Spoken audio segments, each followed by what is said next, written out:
Está no ar, Carreira e Suas Vozes. O talk show que conecta pessoas, histórias e negócios.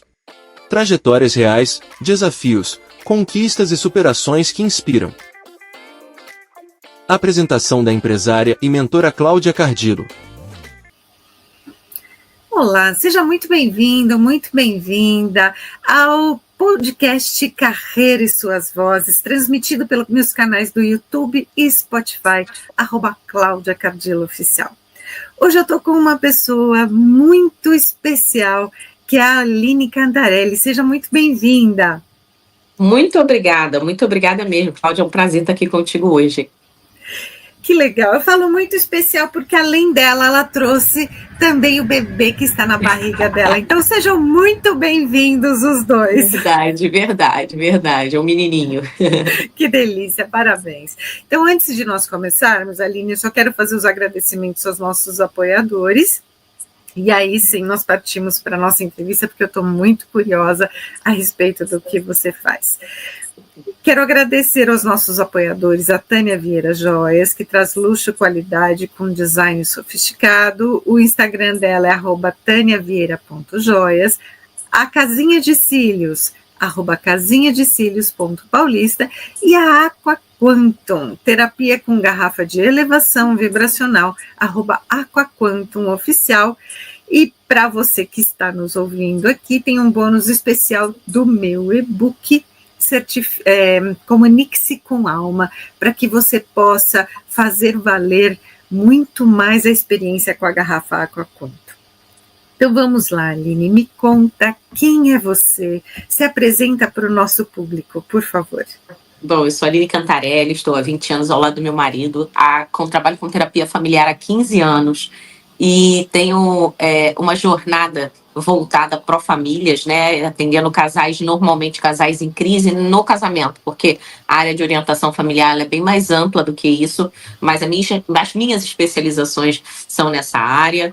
Sou professora de pós-graduação em saúde mental, psicologia familiar e ciências da família também, e atuo também como facilitadora e comunicadora palestrante voltada para as áreas de família. Tenho um podcast que se chama Unuidui, onde eu convido algumas pessoas e a gente fala somente sobre temas, né, relacionados à família e sobre conflitos, né, como gerenciar conflitos familiares.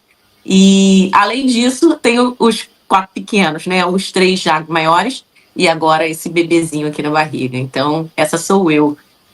Que delícia, que currículo maravilhoso, fico muito feliz por você estar aqui conosco, porque nós estamos vivendo num momento em que a família, ela precisa de uma nova construção, de um novo olhar, tem muito empreendedor em que a família se uniu para criar o seu negócio. Nós sabemos que é um momento de muito trabalho, tanto online como offline, então a saúde mental está muito em alta, e todos os assuntos que você fala são muito importantes. Então eu quero saber como é que começou a sua jornada profissional, e se você trouxe da sua experiência pessoal para a sua jornada profissional também. Eu gosto muito de falar, Cláudia, que é assim, olha, eu vivia numa família diferenciada, né? Eu tive a graça de nascer numa família na qual eu vi os meus bisavós fazerem 60 anos de casado, mas não era 60 anos de casado só porque estavam casados, eles viviam bem, né? Eles eram felizes juntos. Que as pessoas costumam dizer, não tem, que antigamente a coisa era diferente, era obrigação. Eles eram muito felizes juntos, construíram muita coisa juntos. Meu avô minha ascendência é italiana, né? Então, meu avô era filho de imigrantes italianos, e nós viveram fazendas de café no interior de Minas Gerais e tudo isso. E eu vi ao longo da minha jornada, né, convivi com esses meus bisavós, para ter uma ideia. A gente fala às vezes assim, conviveu com bisavô.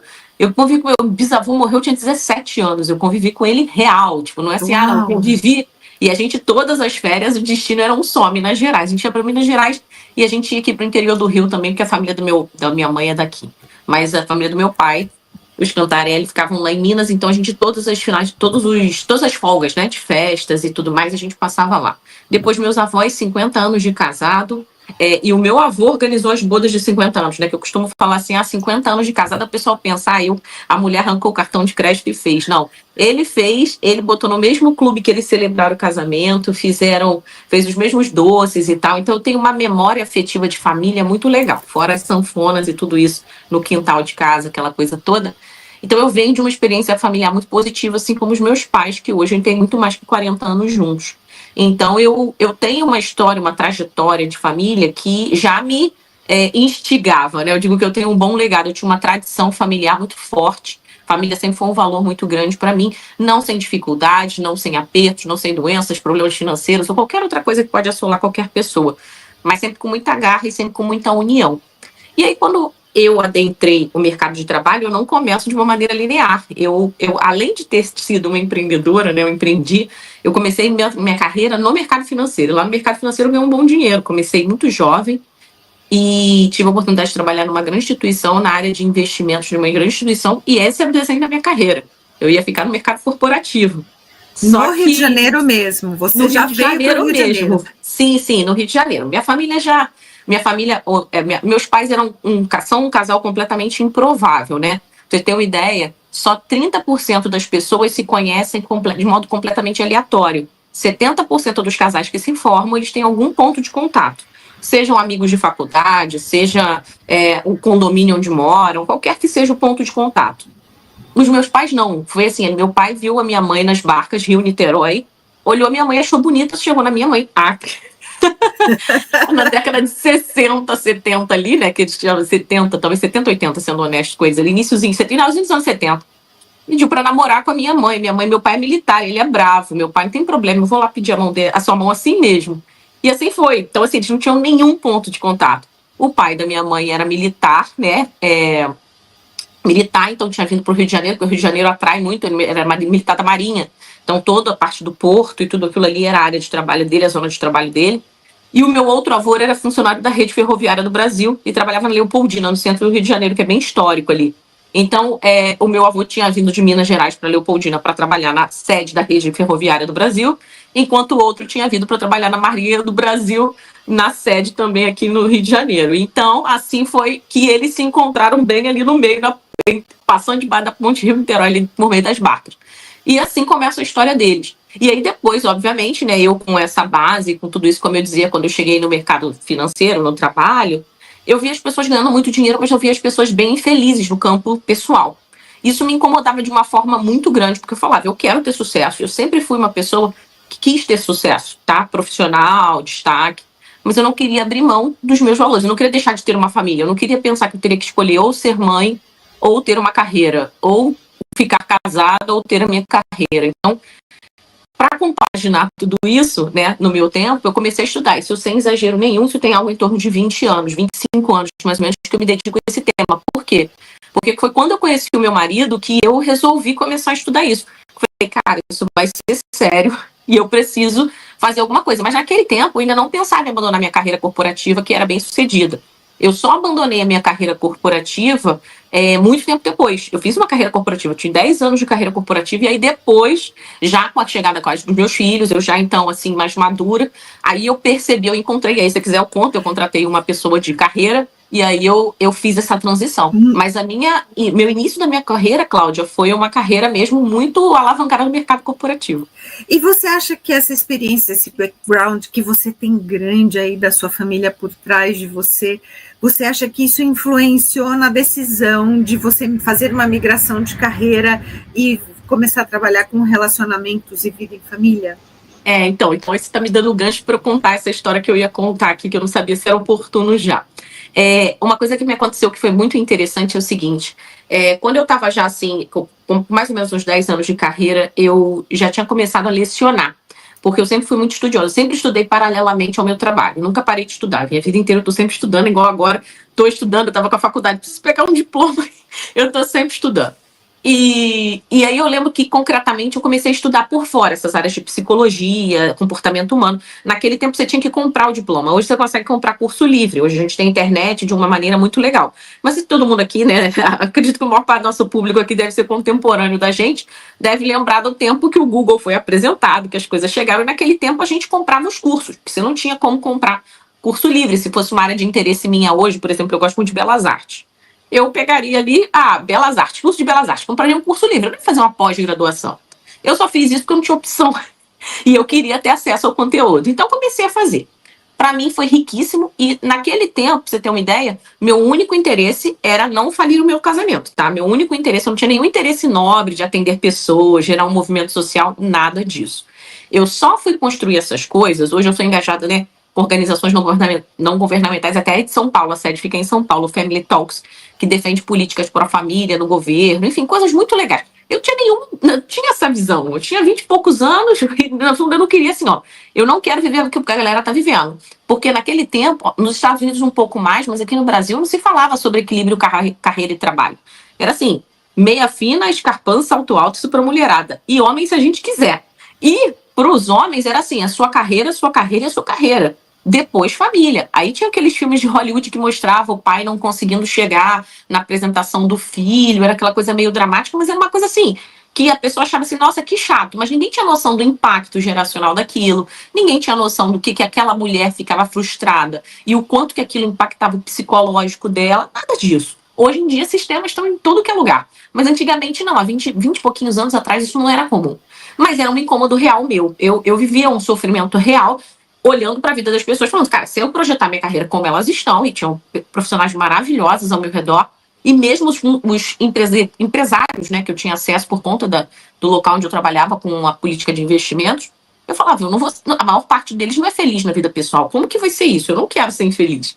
E essa dinâmica, ela me forçou tanto a estudar, quanto a começar a falar disso com as pessoas. Eu trocava muito, né? E chegou um ponto que nessa ocasião, então, eu já dava aulas, e eu dava aula porque eles queriam executivas bem-sucedidos, né, para trazer a galera na universidade. A gente já estava sofrendo um movimento, um boom das pessoas mais conectadas e tudo mais, e não bastavam só os acadêmicos, o que me dói, tá? Eu não tenho... As pessoas queriam muito quem estava fazendo acontecer no mercado. Nessa ocasião, eu já estava trabalhando no mercado de São Paulo, com uma multinacional SA de São Paulo. E aí me convidaram, como eu tinha formação, para lecionar numa cadeira de gestão empresarial. Nessa, eu começo a falar desses cursos todos que eu venho angariando, que não tinham nada a ver com o meu portfólio de trabalho, nada a ver com isso, no off. E aí as pessoas me perguntavam, você não quer me atender? Não, você está me ajudando mais que a minha terapeuta. E aí eu brincava e falava assim, não, imagina, isso é pro bono, isso é porque você é meu cliente, isso é porque você é meu aluno. E assim eu ia levando. Até que um dia, de fato, eu lotei o auditório, o maior auditório que tinha na universidade, e aí as pessoas aplaudiram no final, e ao invés de eu ficar feliz, eu fiquei incomodada. Cheguei em casa, meu marido falou, o que é isso? Foi bom e você tá sentindo algo ruim? Eu falei, parece que tem algo estranho. Parece que as pessoas estavam muito empolgadas. Será que eu tô fazendo as coisas certas? Será que eu tô dedicando meu tempo, distribuindo de forma certa? E aí, eu lembro que nessa época eu já tava pensando em engravidar, e aí eu falei assim, acho que eu vou procurar alguém pra me ajudar, né? Afinal de contas, tem hora que a gente precisa de ajuda. E eu fui atrás de uma pessoa de gestão de carreira, sentei com ele, contei toda a minha história. E aí vem justamente a resposta para a tua pergunta. Quando eu acabei de conversar, eu pensava em fazer trabalhos para mulheres que não queriam deixar de ter renda e, ao mesmo tempo, queriam conciliar com a vida pessoal. Eu falei, nossa, isso vai ser perfeito. Eu sou a persona, tipo, vai ser impecável, vai bombar. Eu tenho um monte de aluna querendo fazer isso. E aí ele virou e falou, você não tem que trabalhar com nada disso. Aí eu virei, como assim não? Aí ele virou para mim e falou, você tem que trabalhar com a sua paixão. E aí eu virei para ele e falei assim, qual é a minha paixão? E aí ele virou e falou, família. Na hora que ele falou isso, a minha cara, pá.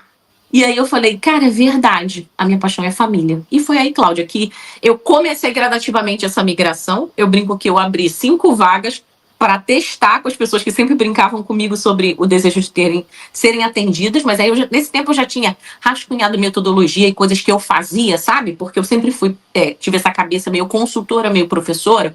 Então já tinha muita coisa e falei, acho que eu vou começar sobre isso aqui. E eu brinco que dessas 5 vagas, hoje eu tenho aí mais de 6.000 histórias atendidas ao longo desses últimos 15 anos, com muita alegria. Tanto entre grupos que eu formei, né? Grupos que eu fiz em coletivo, quanto em atendimento individual de consultório que eu faço, que é a minha paixão que eu faço até hoje. Que delícia, isso é maravilhoso, né? Impactar positivamente a vida das pessoas. E eu acredito que você tem uma base muito sólida, muito forte, para te... sustentar nesses atendimentos, porque as pessoas, elas trazem problemas, né? Elas não trazem só uma vida margarina, né? Então, como é que você faz para que isso não te afete, Aline? Não, na verdade, hoje, só para você ter ideia, a base do meu trabalho é a gestão de crise. Então, assim, quem vem pra mim, eu já até costumo brincar, você tá na minha frente, é igual quando a gente vai ao médico, o médico fala, bom dia, tudo bem? Aí normalmente você responde por educação, bom dia, doutor, tudo bem, mas assim, se eu tô na sua frente é porque não tá tudo bem, com exceção de médicos de manutenção, quando a gente tá na frente de um médico, normalmente é o que a gente espera, que ele nos trate a algum nível, porque a gente não tá se sentindo 100% bem. Essa estrutura pessoal é uma estrutura que foi desenvolvida ao longo do tempo. Eu confesso a você que eu sempre fui uma pessoa voltada a pessoas. O meu sucesso profissional inicial, tanto em relacionamento com clientes, como em desenvolvimento de gestão de crise, eu trabalhei, tá? Tanto no mercado financeiro quanto em construção de projetos. Eu falo que foi tudo, na verdade, são habilidades que se somam. E como eu trabalhei com isso e como eu trabalhei com gestão de crise mesmo, corporativa de imagem, né? Construção de soluções para gestão de crise de imagem. E, no fundo, independente que seja crise, por trás sempre tem um CPF, que a gente brinca, mesmo sendo no CNPJ. No campo pessoal, o modelo de raciocínio ele é semelhante. Não é igual porque numa pessoa jurídica você tem um conjunto de pessoas decidindo. Na pessoa física, nossas tomadas de decisão elas são diferentes. Mas o ambiente de gestão de crise já é um habitué meu. Então, ao longo do tempo, tá? Te confesso que não sem sofrimento, não sem um momento ou outro ali de descompasso, que eu sempre tive um acompanhamento terapêutico associado ao meu trabalho, então eu sempre busquei apoio. Eu nunca fui alguém que esteve atendendo sem ter um cuidado de saúde mental próprio. E isso, para mim, é a grande coisa. Eu brinco que o meu outra arma secreta é o meu marido. Meu marido me segura muito. E ele ter me segurado e ter lembrado sempre das prioridades da gente, né? Ter me poupado, ter me exigido, né? De alguma forma que eu... não, você vai atender até tal horário, você vai, de repente, não vai aceitar tais palestras, porque, assim, a gente tem convite Brasil afora. E ele já fala, não, se você não resolver, eu vou falar com a tua secretária. Tipo, não vamos, porque se deixar, a empolgação tomar conta, a gente se perde nesse sentido. Exatamente, então, ele te ajuda com a sua gestão de carreira nesse olhar, completamente, sim. de olhar para o todo mesmo, né? Sim, então, e a gente tem a nossa carreira alinhada, sabe, Cláudia? Uma com a outra, tipo, eu sei que eu tenho que fazer algumas concessões pela dele, como ele tem que fazer pela minha também, então isso nos ajuda bastante. Isso é muito importante porque você tocou num ponto em que quando existe um diálogo muito franco, muito aberto, muito transparente com o casal e um veste a camisa do outro, isso realmente acontece, né? Porque eu com o meu marido, a gente também tem essa conversa e ele tem esse overview, né, do que é a visão do todo mesmo. Então ele sempre dá a opinião de maneira que me leva a uma reflexão. Porque é o que você falou, a gente acaba se empolgando porque a gente ama o que faz, e quando a gente ama, a gente sempre acaba colocando a profissão em primeiro lugar, né? Então a gente precisa aprender a dividir com muito equilíbrio, né?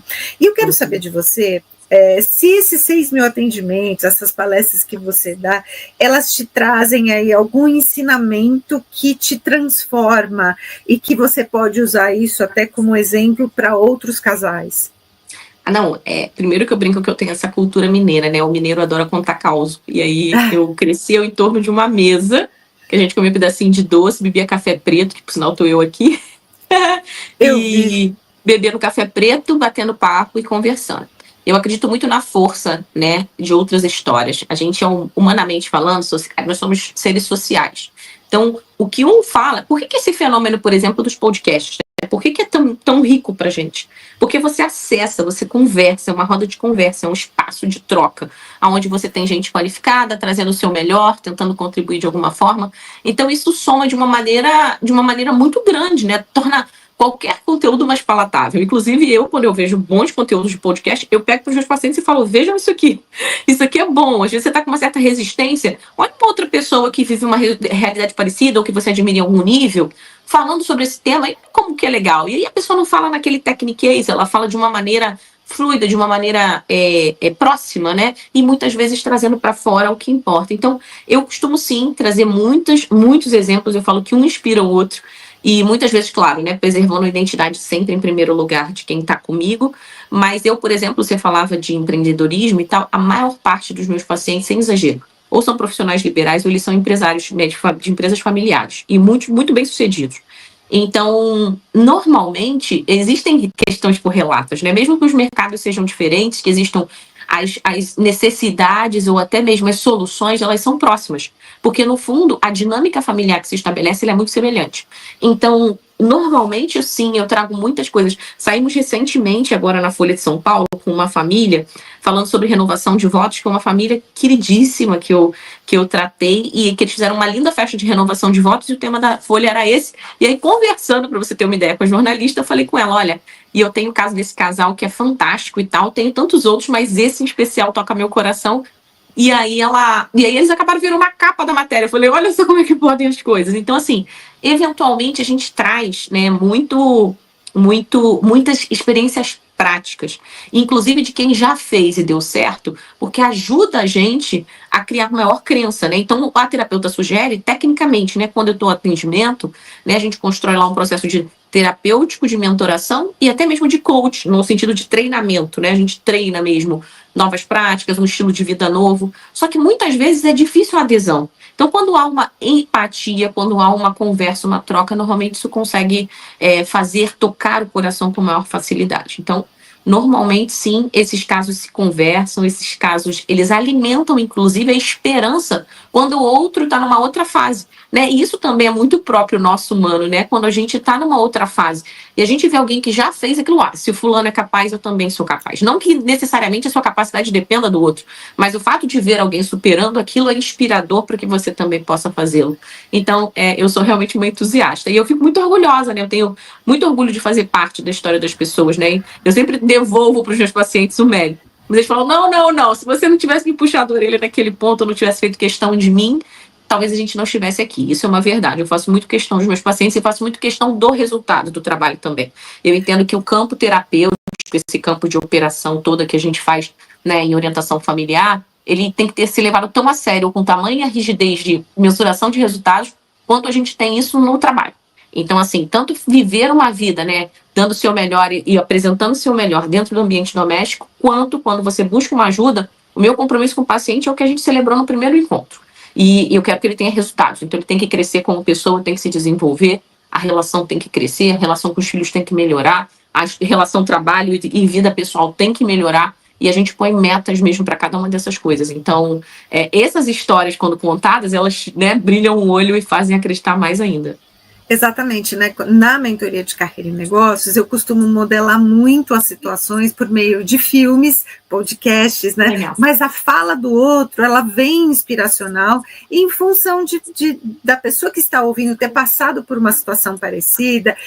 Além de pensar, eu também consigo chegar lá, é uma força que a pessoa tem para que ela possa sustentar aquele desejo que ela nutre, né, de chegar mais longe, né? Eu quero falar um pouco sobre negócios e empreendedorismo, né, que você transformou a sua experiência em um trabalho que impacta a vida de centenas e milhares de pessoas, né? Qual foi a lição, a maior lição empreendedora que você tirou desse processo, Aline? Eu gosto muito dessa pergunta, e uma ideia, Cláudia, bem legal é a seguinte: eu sempre digo que a família é o nosso maior empreendimento. E eu costumo dizer que a pandemia, né, o Covid de 2019, aí, ela marcou, né, toda a nossa geração. O século XXI está marcado para sempre com essa história. E certamente será uma das coisas, um dos marcos, né, estudados para o resto da história da humanidade. Nessa dinâmica, se a gente lembrar qual era a orientação, era guardem tudo, saiam de onde você está. Voltem, se abriguem, né, vão para lugares seguros e fiquem com as suas famílias. Eu sempre digo isso. Então, a gente viveu algo como um caos instaurado mundialmente, e a recomendação geral é volte para sua família. Eu brinco que foi o tempo em que eu mais trabalhei. De 2019 a 2021 foi uma explosão, porque, de fato, e até foi nessa época que muitos dos grupos se estabeleceram, porque a gente não tinha forma de contato pessoal, muitas vezes, por conta de segurança na saúde, e o tema saúde mental emergiu com força total. Então, eu brinco que entender que empreender, ter uma família é o maior empreendimento da sua vida, é a melhor coisa. Eu gosto sempre de dizer, né, o marido e a mulher são sócios de vida, não são sócios só de negócios. Muitas vezes isso se faz junto, mas principalmente de vida. E eu sempre brinco, se tiver que escolher entre a sociedade de vida e o negócio, escolha a de vida, porque a de negócios você refaz, a de vida não. Então, isso precisa estar muito claro. E quanto a essa questão de empreender, eu sempre tive um espírito empreendedor, que eu acredito que foi alimentado pela minha mãe, que não tem um perfil empreendedor, mas ela tinha uma didática, uma pedagogia educativa muito rica. Minha mãe sempre se dedicou muito a estudar também. eu incentivo muitas pessoas. Eu digo que eu sou uma entusiasta de estudos porque vi minha mãe estudando e espero que meus filhos peguem isso de mim. Do lado da minha cabeceira tem sempre 4 livros ali sobre os quais eu estou lendo, de temas que eu tenho para cada área da minha vida. Eu tenho uma área de interesse de leitura.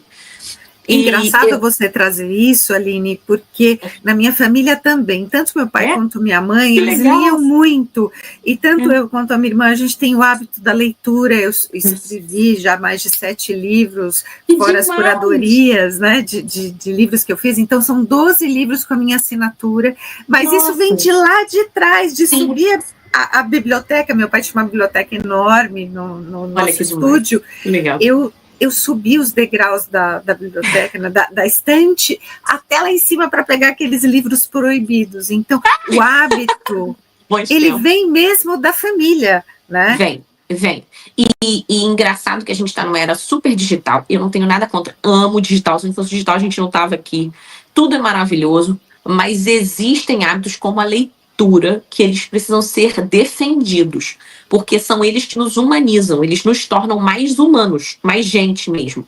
Então a leitura, ela não tem como ser substituída. Aí não adianta. Eu, inclusive, alimento a compra de livros físicos. Eu até trabalho com os e-books nessas questões que a gente falava de mentoração, de atendimento terapêutico. Eu sempre dou o e-book para a pessoa, porque eu não quero que a pessoa não leia. Então eu compro, tenho e cedo. Só que, eventualmente, eu sempre estimulo que seja feita a compra do livro, porque o livro físico, ele tem uma necessidade, eu tenho um formato, né, que a gente fala, neurologicamente falando, de integração com você que é sem igual. Mas eu digo, entre não ler nada, ou ouvir um audiobook, ou ler de celular, faça pelo menos isso. Não perca tanto tempo por meio de redes sociais ou outros conteúdos que são tão fúteis, né, tão superficiais, quando você pode estar lendo. Eu mesma digo que lia muito mais antes do advento das redes sociais, e olha que eu não uso redes para me divertir, eu só uso redes para trabalhar. Mas mesmo assim você acaba ficando lá por conta de ferramenta, de mexer em negócio, e acaba gastando um tempo que antes com certeza eu estaria sendo empregado em leitura. Mas por meio dessa coisa do estudo da leitura, voltando para a tua pergunta, eu digo que eu sempre fui fomentada numa cultura empreendedora. Então desde pequena, a minha mãe ela me ensinava a fazer essas coisas de mulher. A minha mãe sabe fazer tudo. A minha mãe é economista de formação, pra você ter uma ideia. Mas a minha mãe, se ela chegasse aqui hoje, aqui na minha sala, ou aí no seu estúdio, e tivesse uma tomada com problema, ela ia falar, deixa eu mexer aqui, tem uma faca? Assim, não precisa do instrumento certo. Tem uma faca? E ela sabe mexer. Ela faz disso a crochê, a aula de economia, não sei o que. É o meu fenômeno, sabe? Assim, minha inspiração. No futuro, quando eu crescer, eu quero ser que nem a ela. E ela sempre foi assim comigo. Então ela sempre foi essa pessoa que estimulou na minha educação de base que a gente tivesse isso. E eu acho que isso faz muito parte, eu falo muito isso para as famílias, né? As famílias têm muita preocupação quando são empreendedoras e como que vai transferir esse legado, que o meu filho vai se interessar pelo quê? E eu falo, o mais importante que você tem que transferir para a sua família, para os seus filhos, para os seus descendentes, para as pessoas que você admira ali, as novas gerações, o espírito empreendedor. E esse espírito empreendedor ele é aplicado em qualquer nível. E no momento certo ele desperta, né? No momento certo ele alavanca. Então, nesse aspecto, eu sempre tive esse espírito empreendedor desde pequena. Então, eu queria fazer as coisas de menina, cortar meus cabelos, fazer isso. Já começava a vender, a fazer minhas coisas. Então, eu sempre tive uma postura construtiva, que eu digo, né? Então, tanto quando eu estava dentro das empresas, eu tinha uma postura que a gente chama hoje de intraempreendedora, de desenvolver isso. Quanto como eu empreendi com meu irmão, me dei muito mal, porque eu peguei um crash da bolsa dos Estados Unidos e eu trabalhava só com multinacionais, quebrei, fiquei devendo $500 mil, fiquei desesperada e voltei para o mercado corporativo. Então, assim, foram histórias, né? Voltei assim, né? Para pagar tudo aquilo. Eu brinco que na época que o dólar valia 1 para 1, faz algum tempo. Faz tempo já. Algum tempo atrás. Então, nessa época, então, eu fiz isso e eu me lembro que isso foi uma experiência muito rica para mim, né? E voltei para o mercado de novo, que era a minha praia mesmo, e recuperei a grana e voltei. Estou aqui hoje, reconstruí, mudei de carreira. Mas eu digo que tudo isso graças a esse espírito empreendedor, essa visão empreendedora, que é algo que eu digo que não é específico da Aline, isso é forjável. Isso a gente pode forjar, tanto nos filhos quanto nos empregados. Agora, é preciso que haja um querer, né? A pessoa precisa se dedicar, ela precisa se encontrar naquilo. Então, esse aspecto do empreendedorismo, não sei se eu respondo bem a tua pergunta, ele sempre esteve intrínseco na minha jornada, e o fato de olhar para as crises, né? O modo como eu atuo em crises, ele vem muito desse aspecto empreendedor, sabe? Da resiliência, do querer sempre que a coisa aconteça de uma maneira favorável, de buscar soluções até encontrar as soluções. Então eu sempre brinco, né? A gente vai tentar, eu falo, meu fôlego é o quanto você tiver de fôlego. Porque eu falo assim, enquanto eu estiver no jogo, você pode contar, porque o limite de tentar para mim é a gente conseguir. Então a gente vai buscar alternativas.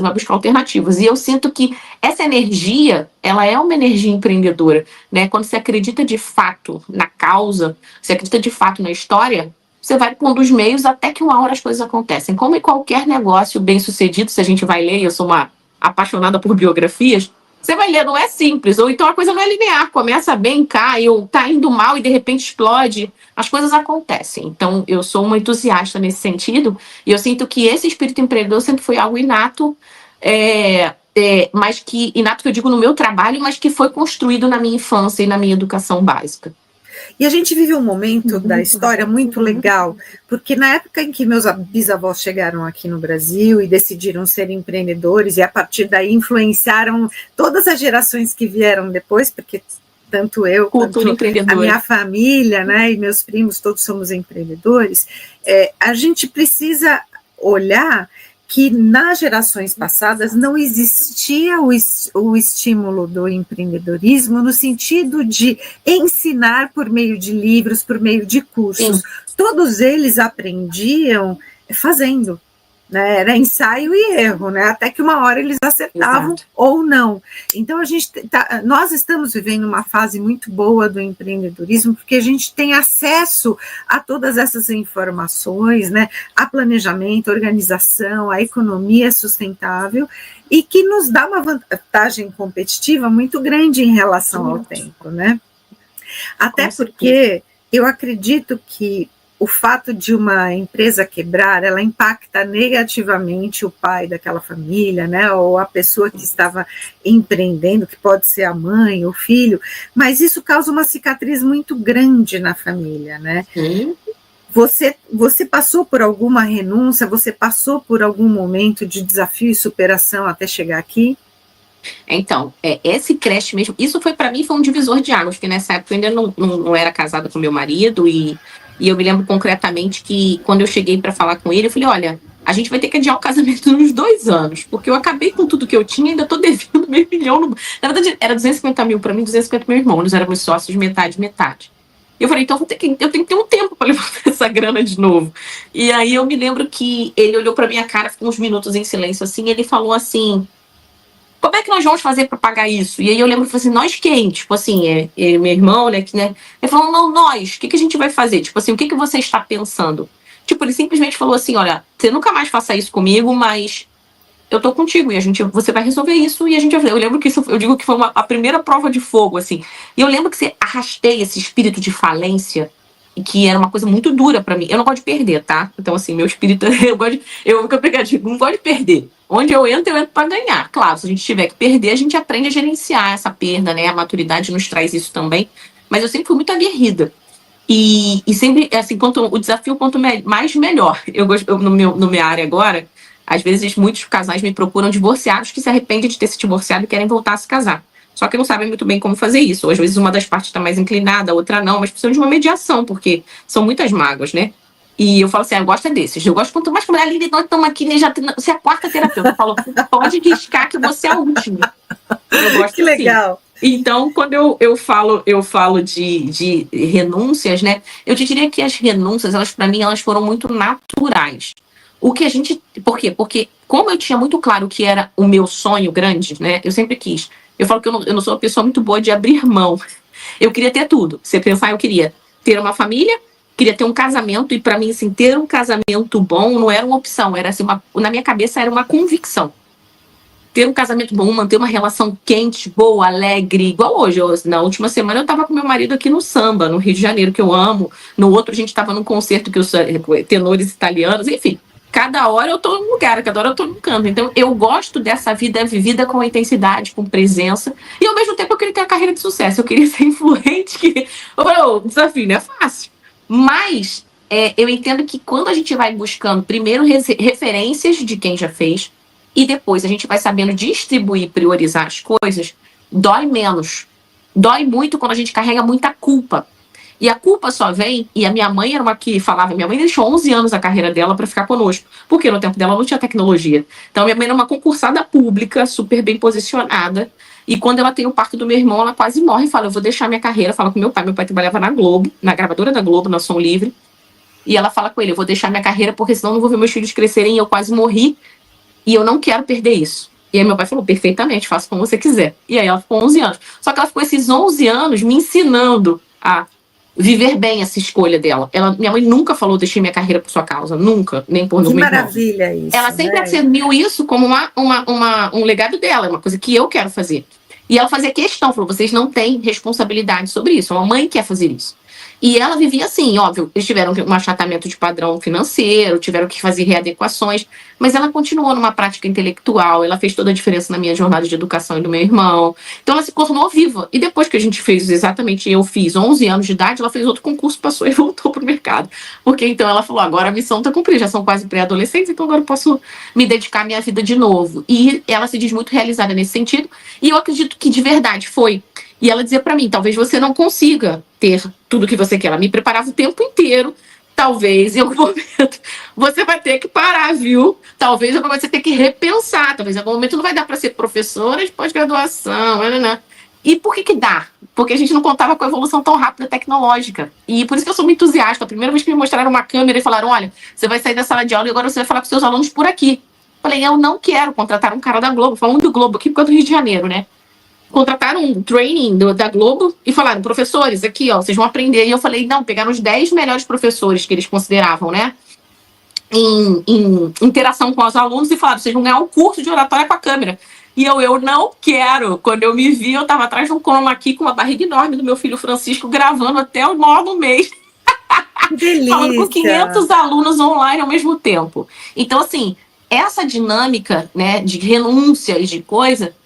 sim, tem dias em que eu não pude estar, né? Não em grandes coisas dos meus filhos, como apresentações e coisa, que eu não pude estar vivendo alguma experiência deles porque eu estava numa carga de trabalho, e teve momentos em que eu não aceitei trabalhos porque eu tinha filhos pequenos. Então, existem a todo tempo renúncias, mas quando elas estão bem resolvidas em você, dói, né? Eu te falo, dói, mas não é algo que você traumatize. Por quê? Porque é algo que faz parte daquele processo, que faz parte do combo, para caber tudo, sabe? E aí, no final dos contos, você fala, nossa, tá compensando muito. Tipo, tá ok, é isso mesmo. E aí eu vi a minha carreira funcionar. Vi os meus filhos bem criados, né? Meninos ótimos, graças a Deus, né? Orientados, super criando, sendo saudáveis, né? Sem problemas psicológicos, sem enfrentamento de divórcio pelos pais, sem nada desses dramas que muitas crianças da idade deles têm que enfrentar. Enquanto vejo também que a possibilidade da minha carreira, que eu atribuo muito, né, a essa maturidade para fazer as escolhas, a parceria que eu estabeleço com meu marido, a educação que tive da minha mãe e, principalmente, de um esforço diário para conciliar prioridades. Então, eu sinto que essas questões é que ajustaram, vamos dizer assim, o meu senso de renúncia. Agora, certamente, como eu citei aqui, né, diariamente a gente renuncia em cada momento a alguma coisa para que isso seja factível, né? E acho que é isso. E você falou sobre uma questão que a sua mãe decidiu, ela fez uma escolha de vida e ela viveu isso plenamente, né? Ela nunca atirou na carinha dos filhos que ela tinha escolhido ficar com eles e que eles precisavam ser gratos a isso. Porque hoje a gente vive muito isso, né? Com esse processo de desconstrução da família, muitas mães e pais, elas acabam cobrando isso dos filhos, né? O que você acha que precisa mudar na sociedade para que os casamentos e os relacionamentos, eles possam ser mais fortes no sentido de enfrentar uma dificuldade e não sair cada um para um lado? Nossa, essa pergunta ela é extremamente complexa e ao mesmo tempo extremamente bonita, porque ela permite muitas visões. Eu vou tentar trazer algumas aqui que eu gosto bastante, tá? Bom, a primeira delas é a seguinte, né? A sobrecarga sobre os filhos. Fazendo uma comparação empresarial, eu costumo brincar que os pais são a matriz e os filhos são literalmente a filial. A ideia de matriz filial vem de filho, né? Daquele que se desdobra daquela origem. Então, os filhos, eles são efetivamente dependentes dos pais. E muitas vezes hoje, né, por conta de até uma política que vem sendo, né, mais questões, temas que vem sendo colocados como uma adultização das crianças e tudo mais, que foi amplamente falado em redes sociais há pouco tempo e na grande mídia também. As pessoas têm visto as crianças muitas vezes com uma capacidade que elas não têm. As crianças estão sendo pouco protegidas, né? Elas não têm capacidade de discernimento de riscos, muitas vezes, mesmo aparentando tê-los. Por mais que elas tenham acesso à tecnologia, elas não têm a maturidade cognitiva e emocional para fazer avaliação do tipo de conteúdo que consomem e quando aquilo seria apropriado para a idade delas. Então, a presença e a mediação do adulto responsável, a introdução dos temas com afetividade conectado ao desenvolvimento cognitivo da criança apropriado, tudo isso se faz muito importante. E tudo isso a gente tem que entender que, para mim, tá? Não tem trabalho mais importante do que formar a próxima geração. Viver bem a minha vida. Eu sempre fui uma pessoa que eu sou uma entusiasta, acho que fica claro, né, nas minhas observações o quanto que eu quero estar presente, não quero acabar a minha vida. Nossa, quem viveu essa vida que eu vivi? Né? Que é isso aqui? Não, eu quero saber que eu escolhi, com erros e acertos. Então, sempre foi uma preocupação pessoal. E que eu acredito que todas as vezes que eu toco vidas que realmente fazem diferença, as pessoas têm a mesma dor, né? Mesmo que não estejam conseguindo atuar daquela forma, é o mesmo desejo, a mesma ambição, né? De estar na frente, liderando sua própria jornada. Junto com isso, se a gente está fazendo isso, a gente tem que ter essa responsabilidade nessa coisa da transgeracional. O que nós estamos passando para o futuro, né? Porque o futuro é um futuro presente. A gente está negligenciando há 20 anos uma galera que agora está com 19 e a gente está tendo problema nas empresas para fazer contratação. E aí começa a falar mal da geração. Aí começa um monte de meme na internet, de falas de colunistas nos jornais, uma brincadeira, uma satirização. Eles são filhos da gente. Essa galera são os nossos filhos. Essa galera são os nossos filhos. Se a gente não tiver essa responsabilidade, isso não vai impactar só dentro da nossa casa, que é o adolescente que está trancado na porta ou está pendurado na corda se matando. Isso vai impactar dentro do seu negócio. Então, muitas vezes, quando eu pego um profissional, seja mulher ou homem, né, que seja do mercado corporativo, seja empreendedor, eu falo, negligenciar as pessoas, seja dentro da sua casa, seja dentro do seu negócio, é uma burrice. Pessoas são o centro, é a gente que move o mundo. Seja como comprador, consumidor, seja como cidadão, seja como pessoa mesmo. É isso que importa. Então, muitas vezes a gente esquece, né? Parece que as coisas, a tecnologia, o IA... Eu falo, gente, eu não tenho zero medo de IA, eu continuo apostando em inteligência humana. IA é uma maravilha, IA facilita a nossa vida, IA tá montando os prompts para mim, para eu ajustar as aulas. Agora, bota IA para falar com os meninos e ver se ela sabe resolver problemas complexos. Porque para resolver problemas complexos, ela precisa saber de mim. Aline, estão gravando essa conversa daqui em 2050, será que até lá vai ser assim mesmo? Será que a gente não vai criar leis e não vai ter ética para esse negócio? Então, tudo na humanidade é assim, a gente explode, depois a gente acomoda, explode e acomoda. Sempre foi assim. A história toda ela é permeada, né, por situações, e as eras, né, de revoluções industriais, a era do conhecimento, ela passou por isso, né, o caos, depois vem a acomodação, né, mas demora o quê? 20 anos, 30 anos? E aí que entra a inteligência humana, sabe, Cláudia? É aí que entra o coração. E junto com isso, é aí que entra, como eu dizia na beleza da pergunta que você me fez, entra tanto essa acomodação do enxergar pessoas e lutar por pessoas, porque esse é o segredo do sucesso reiterado. Todas as vezes que eu vejo um cara hiper rico, eu chego... Me lembro concretamente, tem um paciente que eu atendo até hoje, uma família queridíssima, eles têm uma holding, pra você ter uma ideia, de tantos negócios que eles têm associados, e a primeira vez que ele sentou na minha frente, ele falou, eu aprendi a ser um homem de negócios, mas eu não aprendi a ser um homem de família. Você vai me ensinar? Com o olho cheio d'água. Que pergunta profunda, que pedido de ajuda profundo esse, soco no estômago, assim, realmente lindo, assim. E é o que eu te digo, depois que a gente entende isso, né, depois que você zera o jogo da vida, eu falo, zerou o game da grana, você entende como faz negócio, você entende o ecossistema, você entende tecnologia nova, sempre vai dar trabalho de aprender ou ajustar, mas você entendeu como as coisas funcionam, imediatamente as pessoas se voltam para pessoas. Todas as grandes lideranças, empreendedores, o que é o foco central deles, além de supervisionar a operação, é olhar para as pessoas. E essas pessoas, elas precisam ser vistas, como a gente está falando aqui. Cuidadas, como a gente está falando aqui. Porque é por meio desse cuidado que a gente tem os resultados, que a gente pode realmente confiar e realmente encarar que serão duradouros. Porque, do contrário, a gente tem resultados superficiais. A gente estimular com dinheiro, a gente estimular com... sei lá, viagens, promoções, isso é muito pouco perto do que uma pessoa realmente comprometida e motivada. Motivada não por valor, digo, não por uma cenourinha que você colocou, motivada por algo maior. Um pai de família que tem um compromisso com o filho, uma mãe que tem, né, que está carregando, igual a gente falou aqui, várias gerações para que ela seja a primeira líder, e olha outras mulheres que dependem dela como representatividade para que ela possa dar oportunidade, de repente, de ter uma licença maternidade digna, alguma coisa assim, né, no sentido de amparada, que ela não tenha medo de, tipo, eu vou sair da licença e vou voltar, será que está meu lugar aqui? E isso faz toda a diferença. Isso é sociedade, uma sociedade saudável, funcional, bem formada. E aí a gente consegue construir as coisas com equilíbrio. Ali o mundo real é bem mais complexo. Eu sei, eu vivo no mundo real todos os dias. Mas a gente pode fazer esse mundo real muito mais interessante. E a gente tem mania de pegar o exemplo ruim, muitas vezes, e validar. Não, tá vendo? Essa história aqui da coisa ruim. Mas quantos e quantos exemplos nós não teríamos chegado ao nível de qualidade de vida e ao nível de direitos trabalhistas e tantas outras coisas que nos favorecem se não existisse mobilização concreta real e se não existissem pessoas atuando e fazendo a coisa certa. Porque são essas pessoas que viram benchmark. Eu me lembro, e talvez você se lembre também, quando não existia o índice de sustentabilidade dentro da Bolsa de Valores, as empresas faziam o que queriam, tacavam um negócio onde quisessem, faziam qualquer coisa. Num justo momento, isso passou a fazer diferença na Bolsa de Valores. Rapidamente o índice de sustentabilidade veio e rapidamente a humanidade se corrige e passa a cuidar mais da natureza.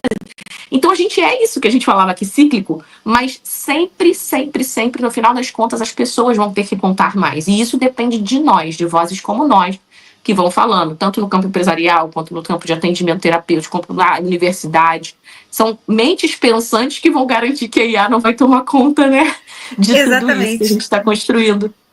Aline, eu estou amando a nossa conversa, eu poderia ficar aqui o dia inteiro conversando com você, porque você traz a visão do todo mesmo, né, com o pensamento desde lá de trás da nossa história, mas eu quero que você dê uma dica aqui para quem está nos ouvindo, de como a pessoa pode resolver melhor essa situação, quais são as escolhas mais assertivas, para que a pessoa possa investir tanto no casamento, quanto no negócio, no empreendimento dela. Quais são as dicas que você deixa para quem está nos assistindo?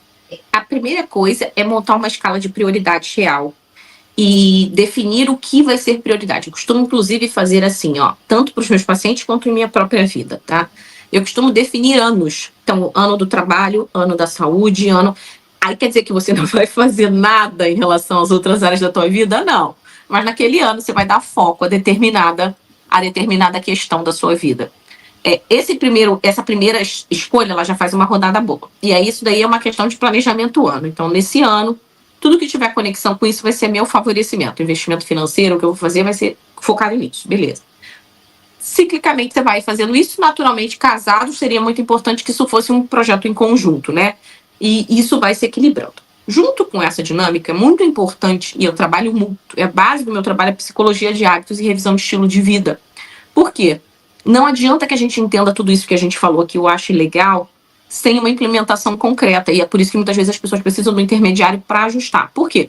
Você está mesmo que com a sua máquina super boa, mas você é um transatlântico. Como que de repente você vira assim? Não vira. É um processo, você começa a virar 12 horas antes, para conseguir achar o momento certo, o ângulo certo. O curso certo. Exatamente. Então, diante disso, é preciso ajuste diário.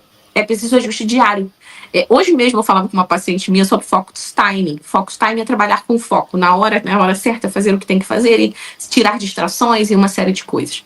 Então, uma outra sugestão que eu dou é o investimento em gestão do tempo. Eu sempre digo que, às vezes, as respostas imediatas, né, você vai falar com uma especialista em relacionamentos, você vai falar, essa mulher vai mandar falar para, sei lá, aumentar o número de vezes que a gente faz sexo, talvez ela vá brincar e vai falar pra gente viajar mais juntos. Tudo isso é ótimo, mas nada disso vai funcionar de verdade se o seu dia a dia é mal gerido. Não funciona uma viagem quando todo o resto da vida, todos os outros dias do ano, eles são insuportáveis. E eles muitas vezes são insuportáveis, seja por cansaço, seja por má gestão desse tempo, que normalmente está associado, seja por escolhas que não foram bem combinadas. Então, isso só vai melhorar se melhora a gestão do tempo. Então, eu diria que criar um planejamento macro com objetivos que conversem. Então, às vezes, um casal que se decide a economizar mais dinheiro, e aí cuida das finanças naquele ano-chave, o casal que se decide a emagrecer, o casal que se decide, de repente, a engravidar, e tantas outras prioridades que o casal pode eleger, cada um com suas subnecessidades ali associadas ao que vai fazer. Junto com isso, essa microgestão de rotina, de hábitos, melhora infinitamente a qualidade das relações. E quando há empreendimento junto, tem muita gente que diz assim, não, tem que separar, não tem que falar de trabalho quando fala de família, quando fala de família, fala de trabalho. Eu falo, nossa, então cria um fake news, porque ninguém consegue fazer isso, ninguém real consegue fazer isso.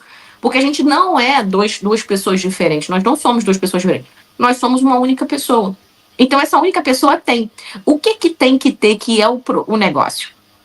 Quando existe interesse genuíno homem e mulher, a gente consegue separar. Inclusive eu digo que um marco de maturidade é marido e mulher saberem trabalhar juntos e depois ficarem juntos. Eu falo, isso é o marco da maturidade. Você pode saber, tô na maturidade do amor, tô sabendo fazer esse negócio. Porque normalmente quem é imaturo diz, não quero nem saber. Eu já falei há algum tempo da minha vida, eu falava, eu não quero, enquanto eu não tinha maturidade. Eu trabalhar com meu marido, Deus me livre. Por quê? Porque no fundo, o que era essa lógica? Eu tinha uma lógica de que eu ia perder o casamento ou que a gente ia se desentender ali. E quando você tem maturidade, é muito natural a fluidez disso. Só que para isso é preciso que os dois se respeitem e se conheçam bem. Então, o que acontece muitas vezes é que a gente não vai... Essa coisa de separar, que não vai falar, não vai funcionar. Agora, o que tem que existir é que tem que ter tempo na agenda para trabalhar e tem que ter tempo na agenda para ficar junto. O que as pessoas fazem de errado é que elas roubam o tempo do ficar junto porque existe trabalho em conjunto e aí matam o casamento. Percebe? Porque o casamento não precisa de muitas horas, não. Eu digo que 15 minutos diários, 15 minutos, eles já garantem que você não se perca da pessoa. 15 minutos sem distrações, olhos nos olhos e com atenção. De preferência com um toque, se você pode estar abraçado, deitado junto, alguma coisa. 15 minutos, não é? Isso é o mínimo necessário. Claro que a gente pode fazer mais e melhor. Mas 15 minutos diários garantindo de você não se perder da pessoa, focado nela. Agora, se a gente não consegue fazer isso, se não existe na agenda, não toca alguma coisa, nem que fez um alarme do celular te dizendo parar de trabalhar e olhar e jantar com a família e sair com ela uma vez por semana, realmente não vai ter relação porque ela não é alimentada, não é trabalho que mata a relação, não é sociedade que mata a relação. É você não saber gerir as suas prioridades, não saber colocar a agenda pessoal junto com a profissional e aí realmente você não consegue ter as duas vidas, você vai ter uma só. Porque o tempo inteiro você está escolhendo ter uma só. É como alguém que trabalha muito bem, mas come muito mal. Se a pessoa não parar um minuto para pensar no cardápio, para escolher alguma coisa, para ir no médico ver como estão as taxas uma vez ao ano, no final do ano ela está uma pessoa completamente doente. É isso que acontece. Quando a gente negligencia alguma coisa, a conta vai chegar. Então, naturalmente, isso eu acredito que seria algo fundamental para o estabelecimento de paz, assim. E última, assim, fecho mesmo, última sugestão. Eu sempre digo que eu vou em coisas não óbvias, né? Como eu disse aqui, a gestão do tempo para a questão do casamento. E agora eu diria uma outra coisa. Normalmente se fala muito sobre comunicação a dois. E comunicação e o sucesso das empresas, nas relações pessoais. Eu sempre explico que mais importante até que a comunicação é a capacidade de negociação. Isso tanto em negócios quanto na vida pessoal. Quando você está falando na empresa, né? Muitas vezes a gente é muito bom para negociar com o fornecedor, né? Negociar com fornecedores, com clientes. Mas é muito ineficiente negociando né, dentro do negócio. Da mesma forma, as pessoas são muito boas para falar fora de casa e muito ruins, muito rudes, muitas vezes dentro de casa e muitas vezes não conseguem abarcar os interesses do outro. E eu digo que uma boa negociação, ela sempre sai fruto de uma olhar para as necessidades um e do outro. Então eu tenho uma necessidade, o outro tem uma necessidade, seja em negócios, seja em casa, a gente precisa chegar a um ponto em comum. E é nesse momento que eu acredito que, diferente do que a maioria fala, né, ou talvez saindo um pouco do lugar comum, que todo mundo já sabe da importância da comunicação, e indo para algo mais concreto, eu diria a vocês que treinar a habilidade de negociação, seja ela para lidar com o mundo dos negócios e com esse tempo, seja para lidar com a vida pessoal, mas não uma negociação só ganha-perde, né, disputando quem está certo e quem está errado, e sim buscando algo ganha-ganha. Eu entendo que isso também traz bastante realização, tanto no trabalho, nos negócios, quanto na vida pessoal. Stephen Covey, adoro ele é fantástico, né? Li todos os livros dele. Legal. E ele traz exatamente isso. Aline, só tenho que te agradecer, a nossa conversa foi fantástica. Espero que a gente possa ajudar aí muitos casais que empreendem juntos a pararem de levar o problema para a cama e levar o cônjuge da cama, né? Isso é muito mais gostoso. Aline, deixa para a gente aqui as suas redes sociais, seu site, para que as pessoas possam te encontrar. É alinecantarelli.com, meu site, tem meu link do Instagram também, logo na biografia ali tem a a indicação também. Eu tenho aline.cantarelli, Aline.cantarelli no Instagram e também estou no YouTube com a Aline Cantarelli. Basta procurar que vocês encontram tanto conteúdo lá que eu mencionei, né, dos podcasts, quanto nas redes sociais ali no Instagram e no site. Vocês contam tudo sobre o meu trabalho também. Que delícia, adorei nossa conversa e que a gente realmente possa levar esse conhecimento para muita gente. E para você que está nos assistindo, muito obrigada pelo seu tempo, pela sua atenção. Até o próximo episódio do Carreira e Suas Vozes. E aproveita, deixa o seu like, deixa a sua curtida, deixa o seu comentário para que a gente possa trazer mais conteúdos como esse.